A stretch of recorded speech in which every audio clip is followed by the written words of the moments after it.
صحیح مسلم میں رسول اللہ صلی اللہ علیہ وسلم کا فرمان، آپ کی وفات سے 5 دن پہلے اللہ کے نبی علیہ الصلوۃ والسلام فرماتے ہیں کہ میں برات کرتا ہوں کہ میں نے تم میں سے کسی کو اپنا خلیل نہیں پکڑا۔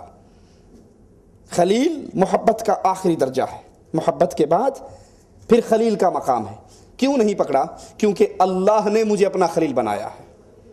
اب میں تم میں سے کسی کو خلیل نہیں بناتا، اور اگر میں تم میں سے کسی کو خلیل بناتا تو ابو بکر صدیق رضی اللہ عنہ وارضاہ کو خلیل پکڑتا۔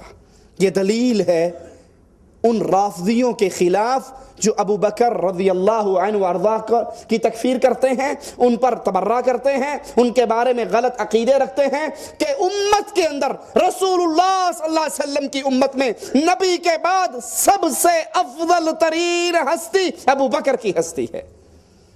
آپ نے فرمایا اگر میں کسی کو خلیل پکڑتا تم میں سے تو ابو بکر صدیق کو پکڑتا۔ میں برات کرتا ہوں میں نے تم میں سے کسی کو خلیل نہیں پکڑا۔ خبردار، وفات سے کتنے دن پہلے اللہ کے نبی فرما رہے ہیں؟ 5 دن پہلے۔ خبردار، تم سے قبل جو لوگ گزرے وہ انبیاء کی قبروں پر مسجدیں بنایا کرتے تھے، خبردار تم قبروں پہ مسجدیں نہ بنانا، میں تمہیں سختی سے اس عمل سے روکتا ہوں۔ اللہ کے نبی صلی اللہ علیہ وسلم کی وفات سے 5 دن پہلے کا اعلان۔ تم سے پہلی امت یہود و نصارہ انبیاء، اولیاء، اتقیاء کی قبروں پہ، انبیاء کی قبروں پہ مسجدیں بناتے تھے، تم ایسا عمل نہ کرنا۔ محمد کریم صلی اللہ علیہ وسلم سختی سے منع کرتے ہیں اپنی امت کو کہ تم اے امت محمد کسی ولی کی، کسی بزرگ کی، کسی نیک اور صالح کی قبر پہ مسجد نہ بنانا۔ اس عمل سے نبی نے اپنی زندگی میں منع کر دیا۔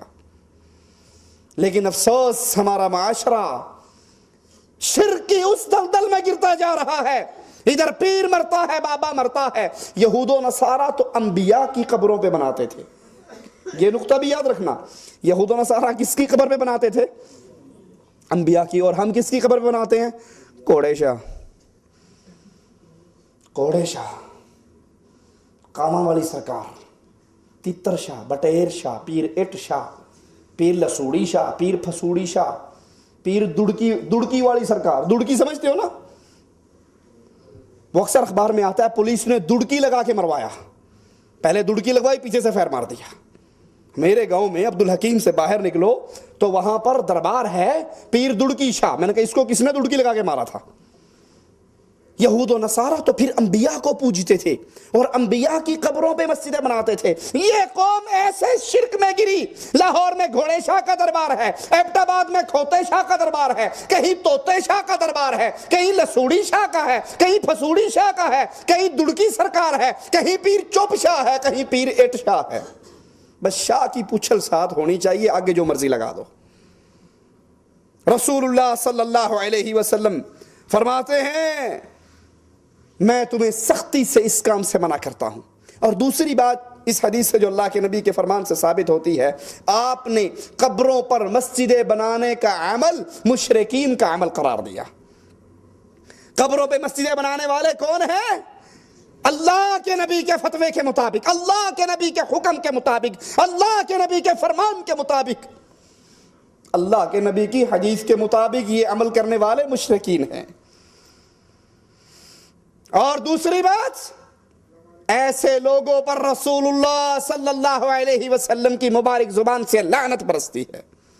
قبروں کی طرف منہ کر کے نماز پڑھنا حرام ہے، وہ قبر پیر کی ہو، بابے کی ہو، نبی کی ہو، ولی کی ہو، بزرگ کی ہو، چھوٹے کی ہو، بڑے کی ہو، اس کی طرف منہ کر کے نماز پڑھنا، وہاں قبروں پہ بیٹھ کر اس قبروں کا 4 طواف کرنا، اس قبروں پہ چاروں طرف بیٹھ کے قرآن پڑھنا، ہاتھ باندھ کے بابا جی کے سامنے کھڑے ہونا، ہاتھ سینے پہ رکھ کے ان سے سوال کرنا، پکار کرنا، یہ حرام ہے۔ صحیح مسلم میں اللہ کے نبی صلی اللہ علیہ وسلم کے فرمان پہ غور کیجئے، آپ نے فرمایا قبروں پہ مت بیٹھو، قبروں پہ مت بیٹھو۔ جو آج کل ہمارے ہاں قبروں پر بیٹھتے ہیں اسے کیا کہتے ہیں اور اس کی عزت کتنی ہوتی ہے معاشرے میں؟ یہ گولڑے والی سرکار کے سجادہ نشین ہیں، یہ گدی نشین ہے. اور سجادہ نشین اگر الیکشن میں اپنے گدھے کو بھی کھڑا کر دے تو مقابلے پہ کوئی جیت. یہ گدی نشین کا، بس سجادہ نشین کا. اللہ کے نبی فرما رہے ہیں تم قبروں پہ نہ بیٹھو، اور ہمارے ہاں جو قبروں پر بیٹھتا ہے اس کا مقام معاشرے کے اندر وزیر سے بھی بڑھ جاتا ہے. یہ سجادہ نشین ہے، یہ گدی نشین ہے، یہ مجاور ہے. قبروں کی طرف منہ کر کے نماز نہ پڑھو. اور آج ہمارے ہاں درباروں پہ قبروں کی طرف منہ کر کے قرآن کی تلاوت بھی ہے، نماز بھی ہے، دعا بھی ہے، ہاتھ بھی مانگا جا رہا ہے، سر بھی جھکایا جا رہا ہے، طواف بھی کیا جا رہا ہے، بابے کی قبر کی چوکھٹ کو چوما بھی جا رہا ہے.